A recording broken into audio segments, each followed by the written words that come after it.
Hello and welcome back to the tutorial. So today we are going to decrease the enemy scene. So this is where we left the last tutorial. So let's click the enemy over here and let's add animated sprite 2D as the child, just as we did for the player and the player scene. So let's go ahead, click the animation. Okay,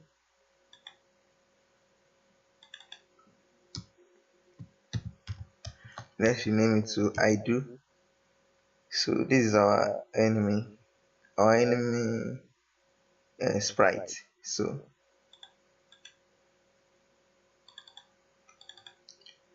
let's add it.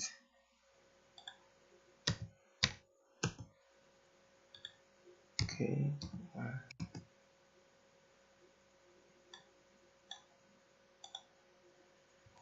okay, now we've added the enemy sprite.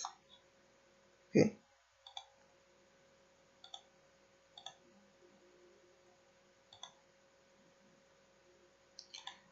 let's add a collision shape to our enemy. So but we are going to make the collision shape to be very small, maybe like that.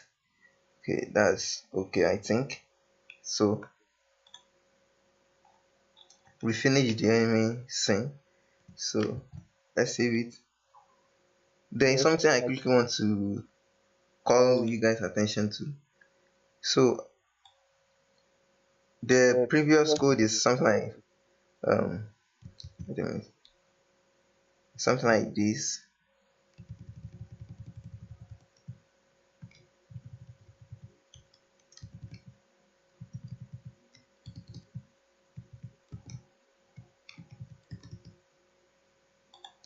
Where we are using lapping, but I don't want to use lapping because lapping is using integer and I want to use a float.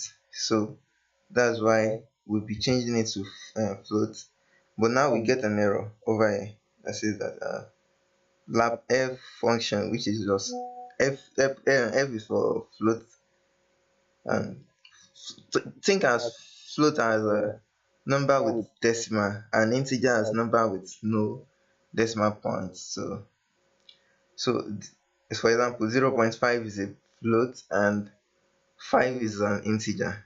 So but our position is a vector, our next position is a vector, and lap float is expecting a float, not a vector. So we are going to pass it a vector. Okay, so we are going to do it one by one for the x position and sorry, for the x and for the y. Okay,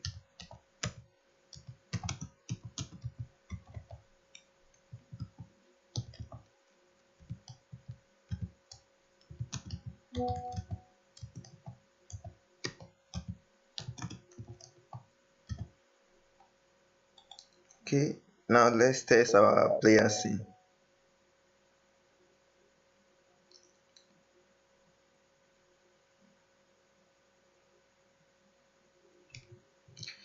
Okay, everything should be working perfectly fine. Okay, but the reason why I'm using the float version of the wrapping function is because um, we actually want a very nice smooth transition from the previous position to the next position. So that's why we are using lap f. So if lapping is okay with you, you can keep using it, but I prefer using the lap f function. So let's close it. Let's go back to our enemy scene.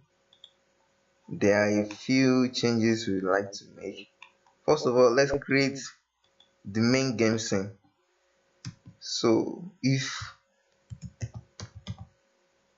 you are making a game and you just want a basic node with no functionality whatsoever, we are going to be using a node. Funny enough, is named the name of the node we are using will be named node for such functionality. So let's go ahead, add the root node. Let's name it our main. Let's name it main. Okay. So to add our player to the main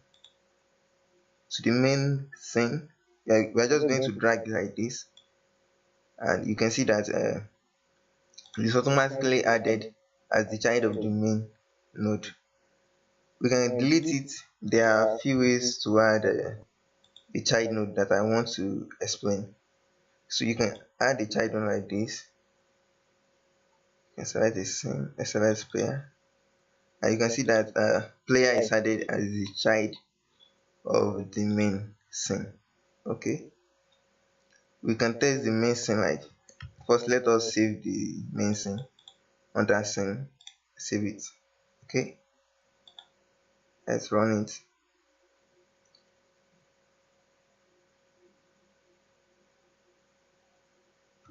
and everything should work perfectly fine. But now we can go ahead and add the enemy scene to our main scene. Okay, you can just drag it,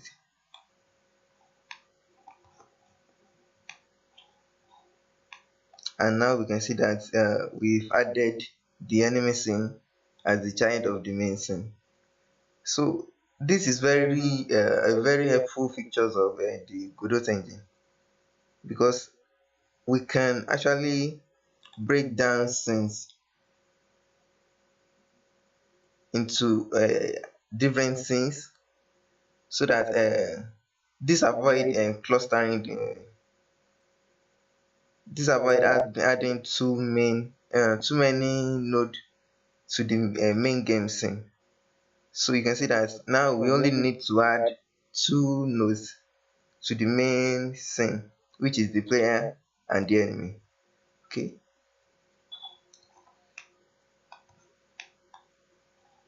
so let's go ahead and run the scene.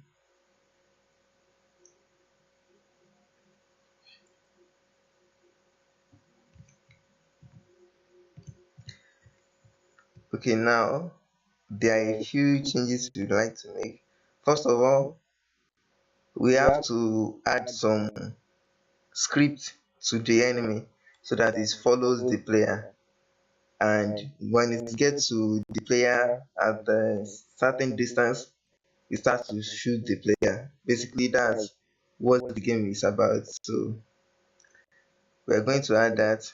Secondly, we are going to animate both the player and the enemy. So let's go ahead and do that.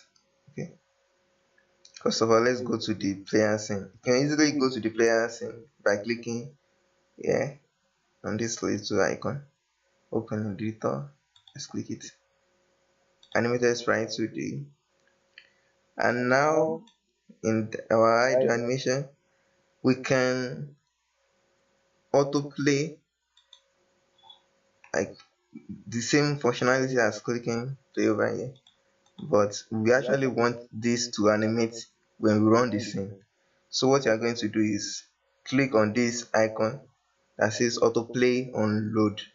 Let's click it, and now if we run our main scene,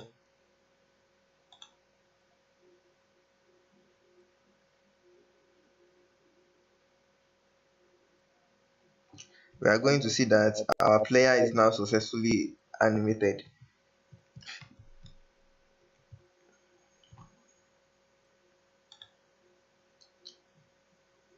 Okay, now you might think that you can just go ahead and do the same thing that we did to the player to the enemy, but I actually wanted to show you guys another way to achieve the same functionality that we did just right now.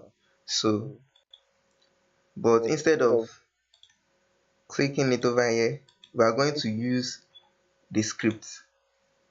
We are going to use a GD script to do that. So let's create a new script, enemy script. Okay. Okay, now don't forget at the beginning of the tutorial we made mention of the ready function that is called when a scene enter the scene tree. Basically, this is called the first time the node appears, which is our enemy node over here, appears on the scene tree. So what we wanted to do then is to get our animated sprite 2D. This animated sprite 2D, which is a child of the enemy node over here, and we are going to call the play function. And don't forget, we've already named our animation over here. We've named it I do.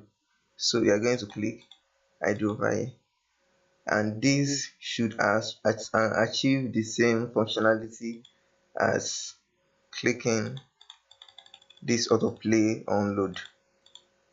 So let's go ahead and try it out.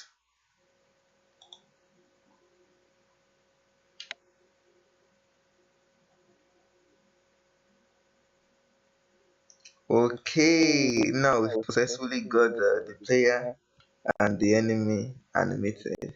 So okay, secondly, we want the enemy to follow the player.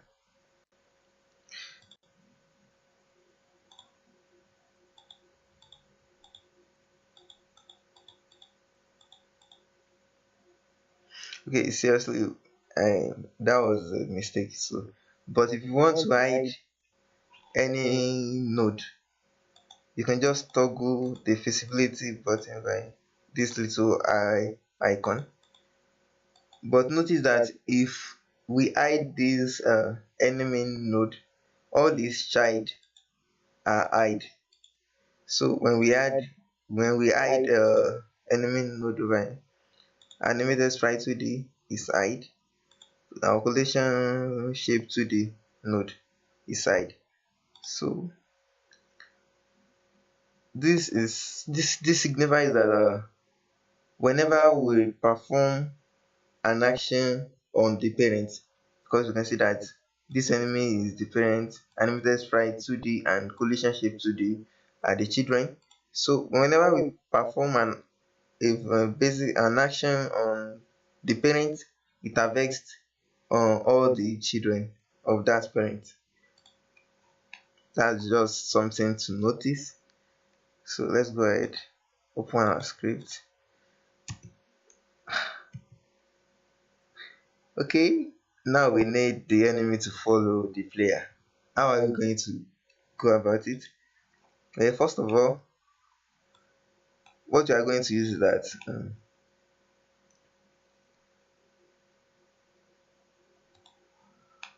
let's say we've got an enemy over here, and these are no.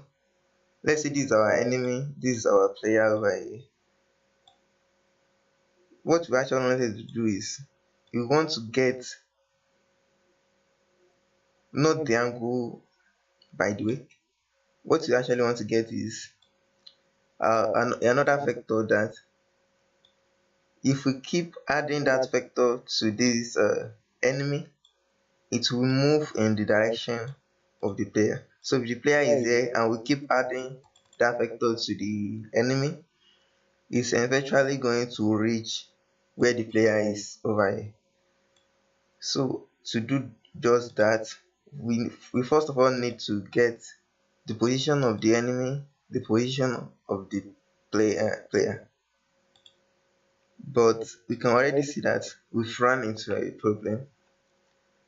This is our player and this is our enemy, and there is no way we can get this player inside the enemy scene right now. So what we are going to do is we are going to add our player to a group. So to add any node to a group, you can easily go to the inspector tab over here. Let's click on the node. let's click on this group over here. So clicking this plus icon, you can easily add that particular node to a group. So let's call it player, and now we can easily get that player over here. And let's first create a variable called player, and now we are going to say player equal, we are going to get the whole scene tree by calling the get tree function. We are going to call another function or method which is get first node in group. Like, we want to get the first node that we encountered with the name player. So what this does is that it checks the whole scene tree, checking each node for if they are assigned to a group or not. So the first node it encounters with the player group is going to return it and back to the player variable. So now we can easily use this to get our player node. So after doing this is just for the testing purpose. Let's create our direction, which is a vector 2.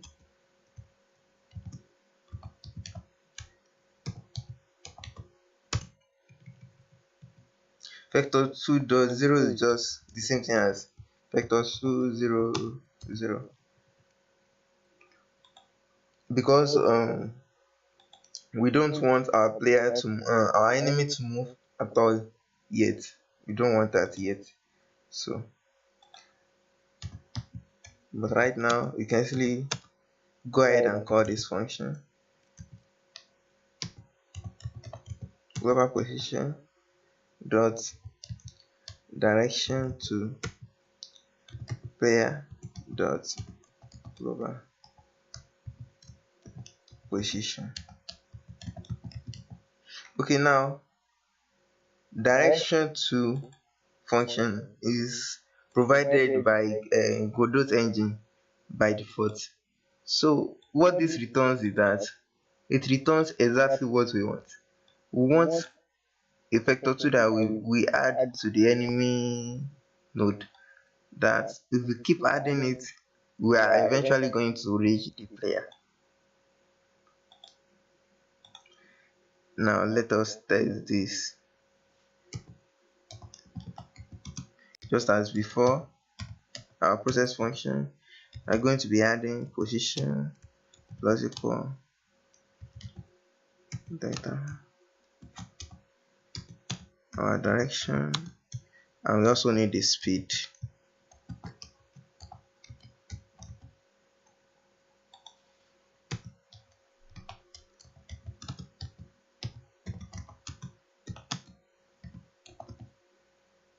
Okay, let's go ahead and try it out.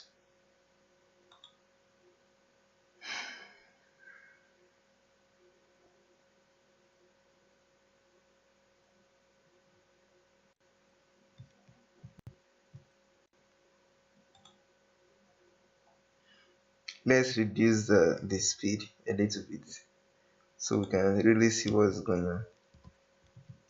Let's make it 20, and let's move the player to the center.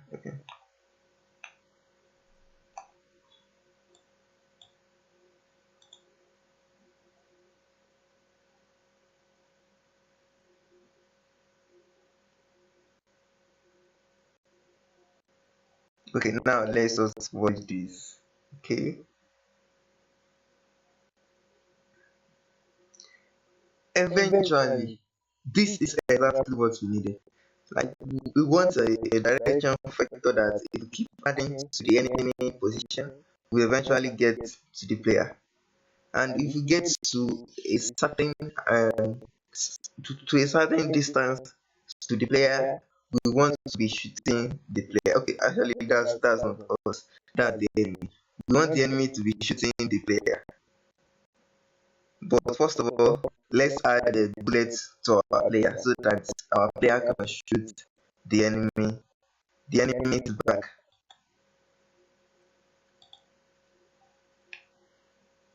Okay, we'll take a brief break over here, and I'll see you in the next part of the tutorial.